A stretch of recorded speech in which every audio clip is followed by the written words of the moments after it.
responsive to our first request? I can't speak to it. I believe your first request was for Benghazi, and I believe that the State Department did a diligent search. Then I believe you expanded it to Libya and weapons and maybe a few other terms, and I believe they conducted our jurisdiction hasn't grown, Madam Secretary. Our jurisdiction is the same thing it was. Let me ask you this. You say that you turned over everything. I don't get a chance to watch you a lot on television, but when I see you are interviewed, you make a point of saying, I turned over everything. All my work-related emails. Yes. How do you know that?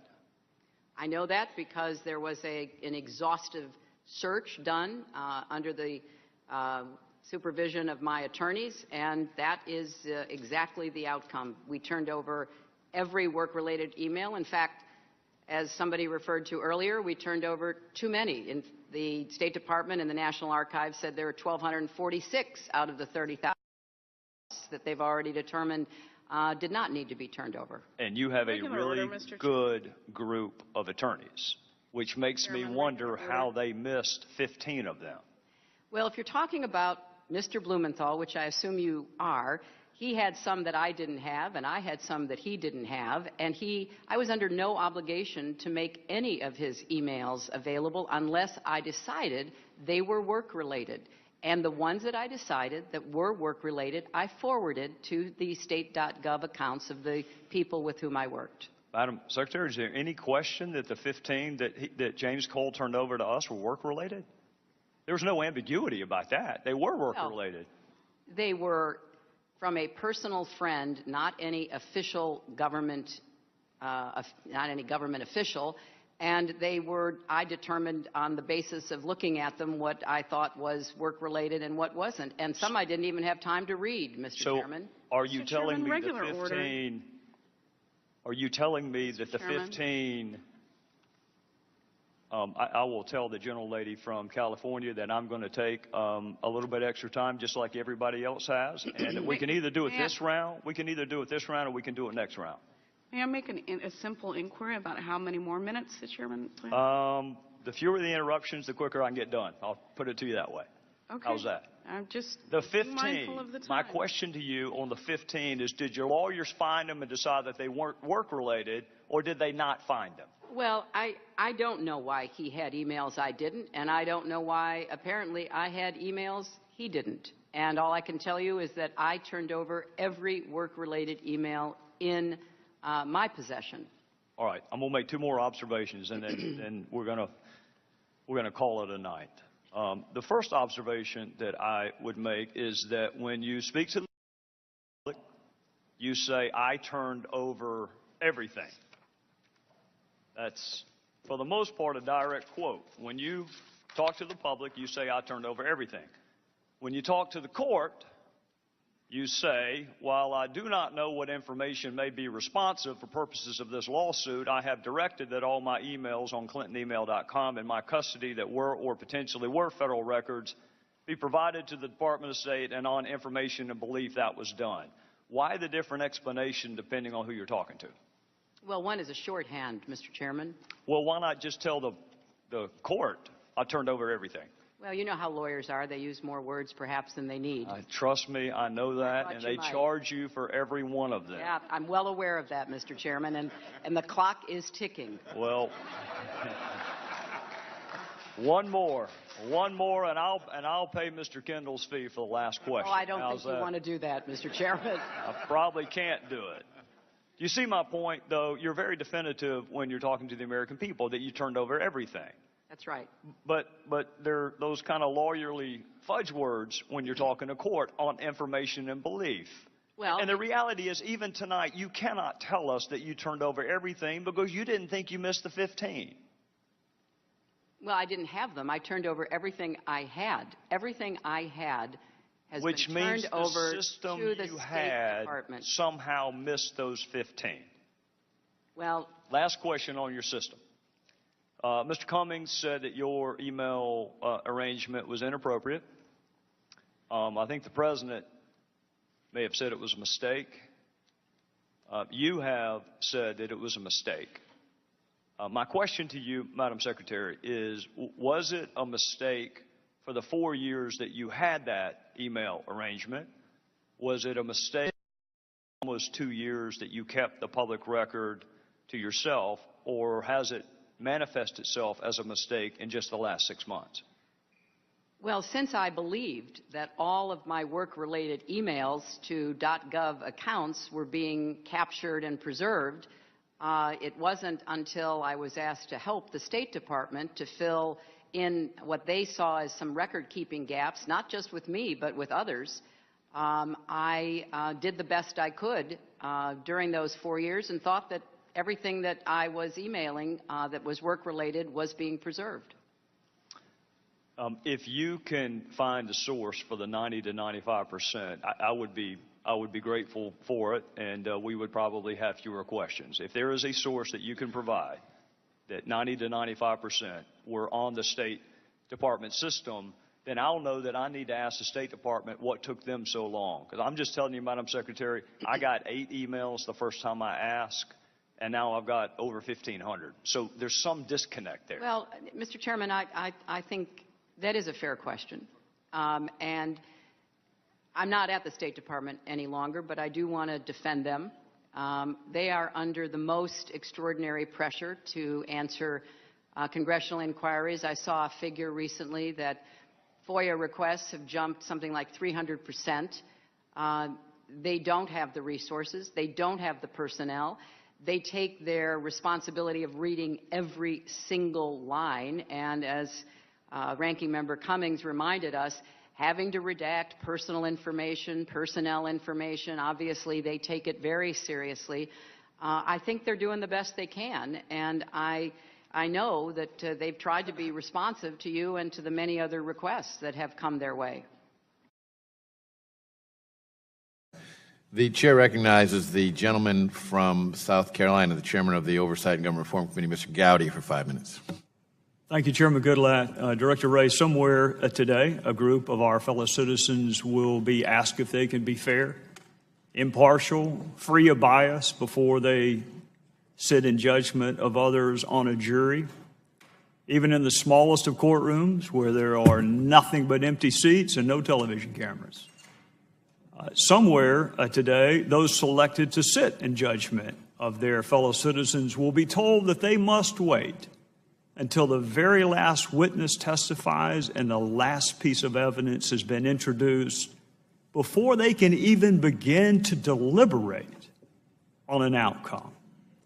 So if our fellow citizens should be impartial and free of bias, and if our fellow citizens must wait until the last piece of evidence is introduced, the last witness is called, before they can reach a verdict, a conclusion, an outcome, then I don't think it's asking too much that the Department of Justice and the FBI do the same thing. There is no member of Congress who holds the Department and the Bureau in higher esteem than I do. There are others who hold you in high esteem, but I would take second place to no one. And I have defended the Department and the Bureau when, frankly, it was pretty damn lonely to do so. When my Democrat friends were asking that Jim Comey be prosecuted for a Hatch Act violation about this time last year, they now want him canonized, but this time last year they wanted him prosecuted for a Hatch Act violation. When your predecessor sat right where you're sitting and was embroiled in a fight with this little tiny startup company called Apple, I was on the side of the Bureau. When there are calls for special counsel, even today, I reject them because I trust the women and men of the Department of Justice and the Bureau, the professionals that we hired to do their job. And the vast majority of line prosecutors and line agents are exactly what you described in your opening statement. They are exactly what you described. But unfortunately, the last 2 years have not been good years for the Bureau, and they have not been good years for the Department. We had an Attorney General meet with the spouse of a target of an investigation on the tarmac and asked that an investigation be called something other than an investigation, but be called a matter. We've had an Attorney General recuse himself from the largest, most significant investigation currently in his office. we had the director of the FBI appropriate a major charging decision away from the Department of Justice because he was concerned that the public wouldn't have confidence if the Department of Justice handled that decision themselves. We had an FBI director write 2 politically volatile letters weeks before an election. We had an FBI director memorialize conversations he had with the President of the United States because he didn't trust the President's recall of those conversations. And I think what frustrates some folks is when Director Comey wanted special counsel for President Trump, he leaked one of those memos. When he didn't have confidence in Loretta Lynch, we didn't hear a word about it. There were no leaks that prompted special counsel when he didn't trust Loretta Lynch. There were leaks when he decided he didn't trust President Trump. We've had an acting AG fired. We've had the director of the FBI fired. And we can't manage to find prosecutors who haven't donated to presidential candidates. Out of all the universe of prosecutors that you used to work with, and I used to work with, and Johnny Ratcliffe used to work with, we can't find a dozen that haven't donated to major political candidates. And now we have Special Agent Strzok. It was the Inspector General, not the Department of Justice, not the Bureau who found these texts. It was the Inspector General.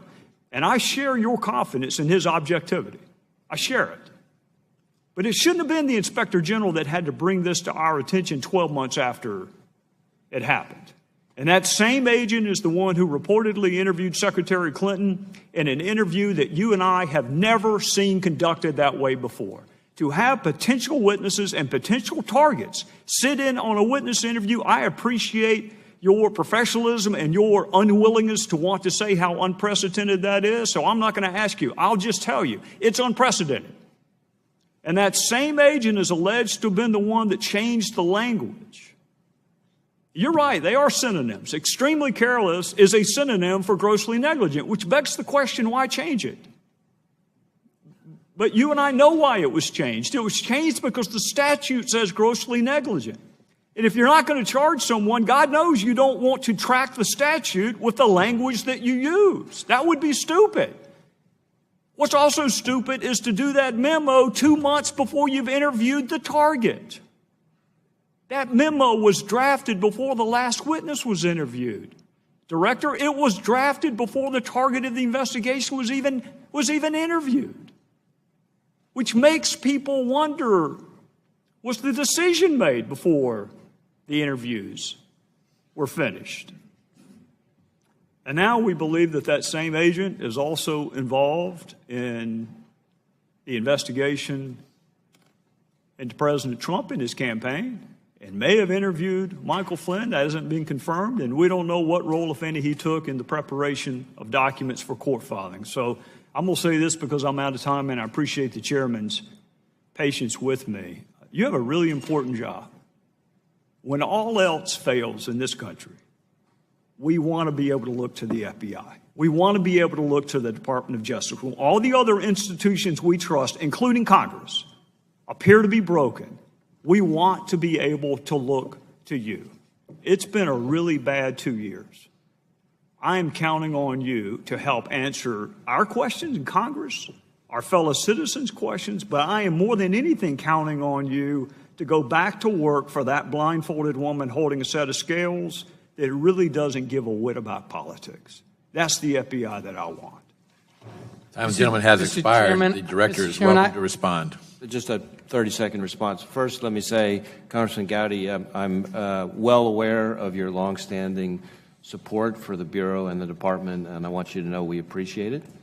And second, I want to assure you and every other member of this committee that there is no scenario under which I would have taken the President's nomination if I were not committed to the kind of independent, impartial, objective, and professional pursuit of the facts. I wouldn't be here if I weren't committed to that, and I can give this committee that commitment. The chair recognizes the gentleman from Idaho, Mr. Labrador, for 5 minutes. Thank you, Mr. Chairman. Director Wray, I really appreciated your opening statement to this committee. You and the great men and women of the FBI have an important and very difficult job. That is why during the time of the Clinton investigation, I actually refused to question the integrity of your predecessor. In fact, I spent dozens of town hall meetings as a Republican defending the integrity of your predecessor and disagreeing with some of my constituents about the things that they were saying.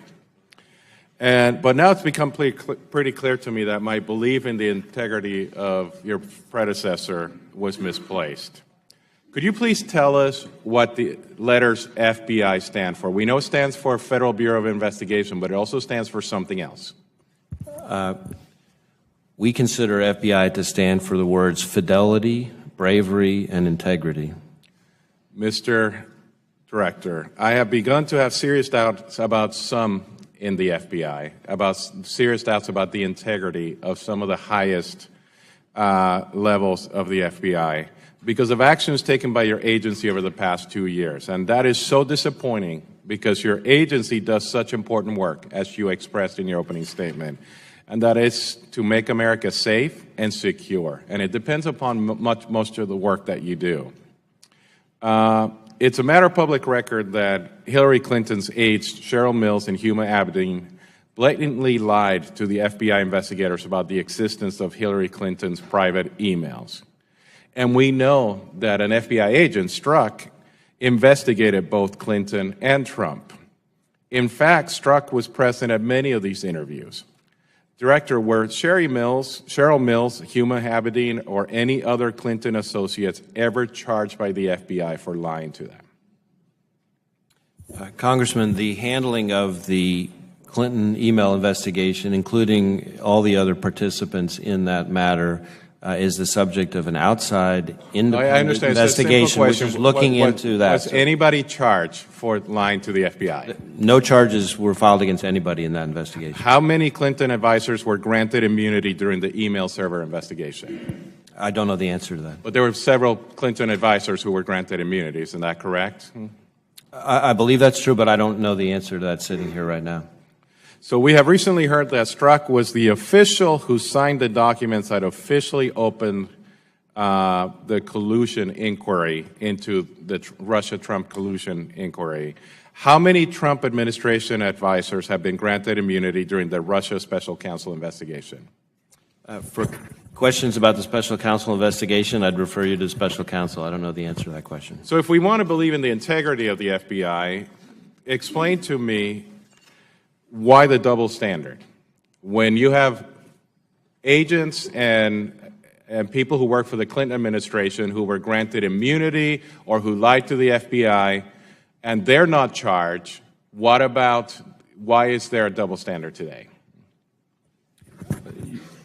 Congressman, we in the FBI are committed to not having a double standard. But you haven't been committed over the last 2 years, so are you doing something to correct that? As I think I said to one of your colleagues, in every meeting that I go to since taking over as director, I try to emphasize the importance of following the rules, following the process, following the law, following the Constitution, being faithful to our core values, and not allowing political biases to affect our decision-making. And where there have been situations where there's a question, there's an Inspector General investigation. I only have 1 more minute left. So can you tell me definitively whether Michael Flynn violated the Logan Act? That's not a question I can answer. I actually believe that the Logan Act is unconstitutional, by the way. But if we're going to not have a double standard, can you tell me whether the FBI is investigating former President Barack Obama for violating the Logan Act? He has been spending the last couple of weeks traveling the whole United States, the whole world, complaining about the foreign policy of the United States. Is the FBI currently investigating the former President of the United States for violating the Logan Act? Congressman, as you may know, we will not confirm or deny the existence of any ongoing investigation. Do you think we should investigate Minority Leader Pelosi for meeting with Assad, despite objections from then-sitting President Bush and Vice President Cheney in 2007? Again, I'm not going to comment on, speculate about whether or not there's Let's an active not use an investigation. elected official. Should we investigate Dennis Rodman, who went to meet with the North Koreans? Should we investigate him for that? Same answer. All right. I want you to help me bring back the integrity of the FBI to the United States. I love the FBI. I even considered, as a young attorney, to join the FBI. I grew up on the show, and I have great love for the work that men and women at the FBI do. And I hope that we can do something over the next 2 years that will counteract what happened over the last 2 years of The gentleman's time has expired.